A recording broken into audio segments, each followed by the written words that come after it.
Welcome back. I want to start today's session with a simple question. Which is the biggest human-made tragedy that has struck this planet in this century? Well, the answer to that is the Chernobyl nuclear plant disaster in Russia, which occurred on 24th April 1986. The reactor had the most experienced and highly qualified crew members. Investigation into the reason of accident led to an interesting outcome. It is said that on that day, due to some unavoidable circumstances, an engineer was not able to come, and so in his place, the previous shift engineer was asked to continue his work. He then continued to work without sleep. Absence of sleep disturbed his reasoning power, and a small mistake he did in his operation led to this huge disaster. From that time, it is mandatory in all nuclear power plants that every employee has to compulsorily have at least 7 to 8 hours of good sleep before coming to work. It is said that a man who lives for 90 years would have spent his 32 years in sleep. That is, 1/3 of our lifespan is spent in sleep. Is it not a waste of our productivity? If at all, if we could sleep 10 years less in our lifespan, it could improve our productivity by at least 20%. Can't we not sleep less? This question was asked thousands and thousands of years ago in one of our 10 prominent Upanishad called as Prashnopanishad. 5 students, Sukesha, Satyakama, Sauryayini, Bhargava and Kabandi, asked this question to a learned scholar called Pippalaada. This incident comes in Atharva Veda. Atahenam Sauryayine Gargya Prapacha Bhagavan etasmin purusha ekani swapanti kanyasmin jagrati katar esha deva swapnan pashyati kashyayitata sukam bhavati kasminnu sarve sampratishtita bhavantiti. The meaning of this shloka is that Suryayini asked Pippalaada, "Sir, why is there sleep in man? Why can't he be always awake? Why should he sleep? Is it to enjoy dreams?" Pippalaada answers that sleep is not human weakness, but it is his biggest strength. Sleep is a state of mind where we disconnect all our 5 senses from our mind and allow all our energy in our body to be utilized to build our inner conscious. It is said that during this time when Sauryayini asked this question, Pippalaada took out a thorn and fixed it into the leg of Sauryayini. It starts bleeding heavily and a big wound is formed. Seeing the blood, Sauryayini shouting in pain asked Pippalaada to do something to stop bleeding. But Pippalaada laughs and just asks him to stay calm. In a few minutes, the blood gets clotted and the wound is covered with a thick skin and bleeding stops. Now, Pippalaada replies to Sauryayini, "See, this is the beauty of human creation. When you had a wound and it started to bleed, you need not do anything. Because once bleeding starts, the internal element of blood exactly know what to do and they immediately jump into action. They follow the right procedure and generate some special components and chemicals and make the skin clot the blood without any interference from us." Similar to this physical wound, every day we come across many information from our eyes, ears and senses which might be harmful to our mind. Every day, continuously, we would have fed our brain with various information from our eyes, ears, etc. And dumping all this information in brain in an unorganized way, we would have created a huge mess inside and made the entire brain a dustbin. So now, when we enter into sleep, this is the time the brain utilizes to organize all your information into what are important and what are waste. It then clears all the waste and unwanted information and rearranges all the information in your brain in an organized manner. When this process is carried out, there should be no interference from our mind, and this is the reason man is blessed with sleep. Due to our ignorance, we might have done many acts which might be harmful to our body. Now, when we disconnect our mind from our body during sleep, the body has complete freedom to carry out all the required corrective measures needed to nullify the harm we might have created during our Jagrata or awakened time. This explanation about sleep in our Upanishad is today proved exactly right by many scientific experiments carried out on sleep. An experiment was carried out to check what happens inside the brain when we sleep. Doing an ultrasonic scan on the brain of a sleeping person, it is found that when we fall asleep, the brain cells shrinks and allows a fluid called cerebralspinal fluid to flow through the brain. As per our last lecture, we already know that when we are in pratisvara, that is focus mode of learning, neurons are created with new information, and in paryasa, that is passive mode of learning, myelin sheath are created to network it. During this creation process, a lot of toxic and harmful chemicals will also be created. So when we go to sleep, the brain cells contract and make way for cerebral spinal fluid to flush through the brain. As it flushes, it will wash away all the toxic materials. This makes our brain clean and fresh after a good sleep. Since brain is linked to the spinal cord, this toxic material, if it is not flushed out regularly, it may even enter the bone marrow and from there to all parts of the body, leading to various types of diseases like blood pressure, diabetes, hypertension, thyroid, obesity, etc. During this cleaning process, decision has to be taken about which information is important and which information is waste and needs to be flushed out.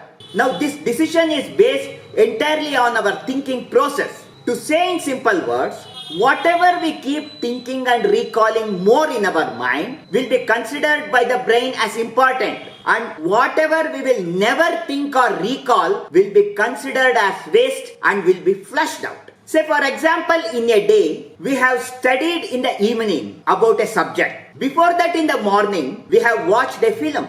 Now just before going to bed, when we are slipping from Jagrata Avastha to Nidraavasta, if we recall the film that we have watched in the morning and go to sleep, then the brain thinks that the film is the important matter to store and pushes it into our recall memory. While we have not recalled the study we did it in the evening, it thinks that the subjects we studied were waste and flush it out from our memory. Hence the next morning when we wake up, what we studied yesterday would have totally got wiped out from our memory, but we still can remember the dialogues of the cinema we saw in the evening. So it is in our hands to make our brain decide what is important information and what is junk or waste information. How to convey it to your brain? It is through our thoughts.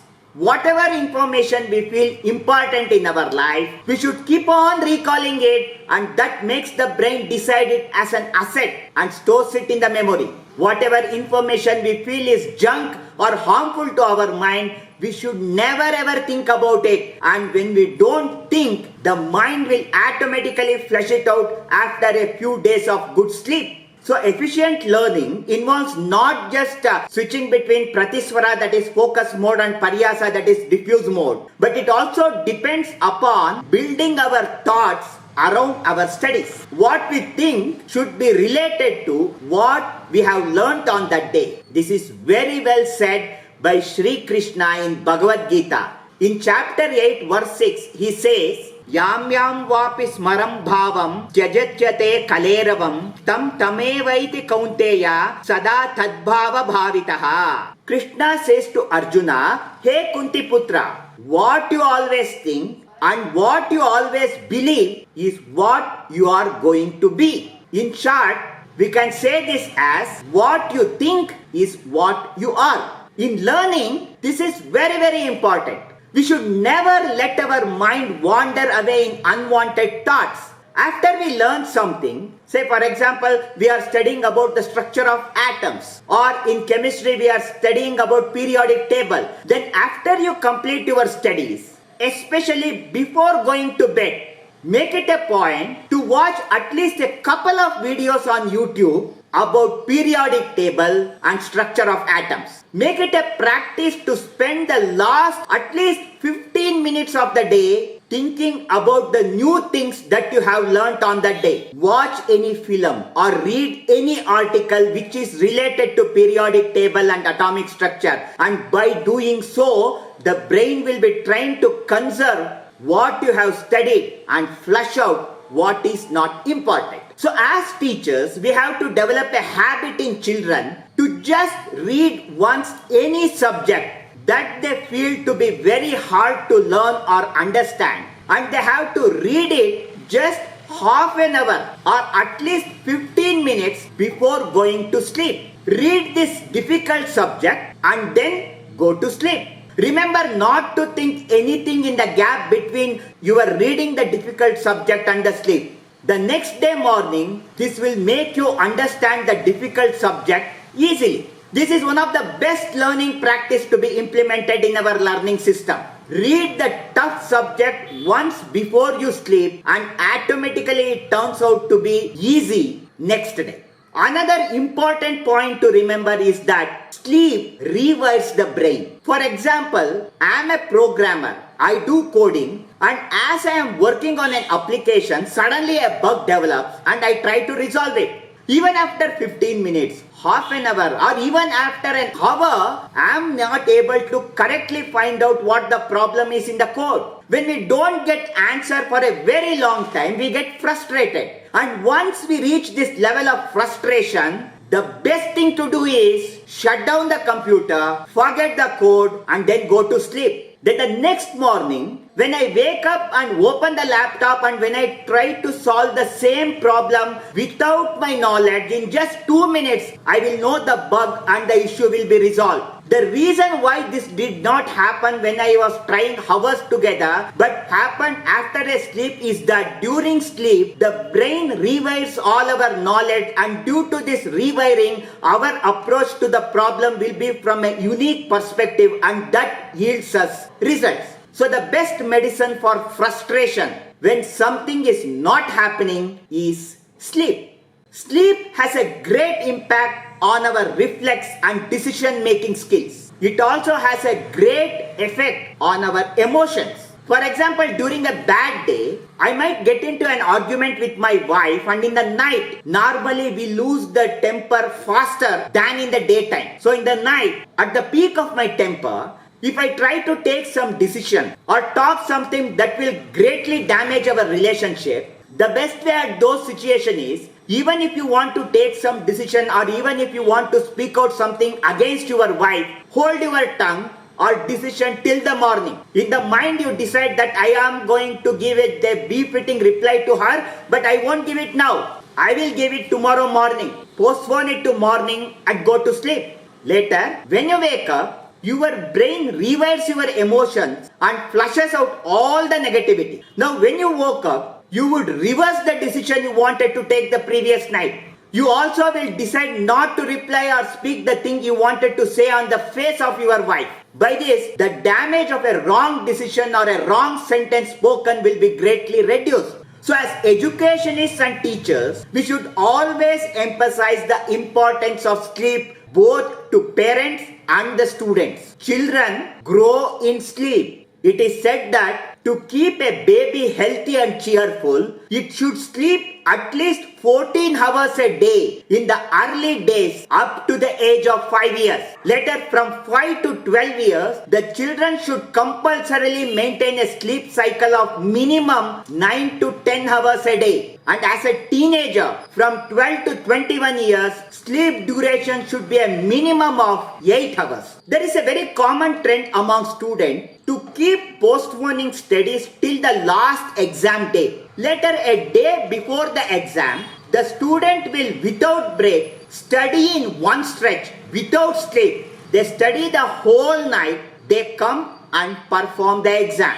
This is not a good practice and it greatly reduces their problem solving skills. Once they write the exam, whatever they have read in the entire night, nothing will remain in their memory. This kind of being awake entire night before exam may work out to some extent in board exams where usually the answers are mugged up. But in case of competitive exams like NEET, JEE or CET, if you are sleep deprived, then applying your brain to solve problems will be very, very difficult. Hence, encourage sleep. Sleeping is good. Only care should be taken that sleep should not make someone lazy. Another important factor is how we transit from our awake state to sleep state and how we transit from our sleep state to awake state. In other words, how we go to sleep and how we wake up. This transition is very important, and some very useful techniques about this transition will be discussed in our last technique section, that is in our Kushalata section at Devaprayag. Thank you.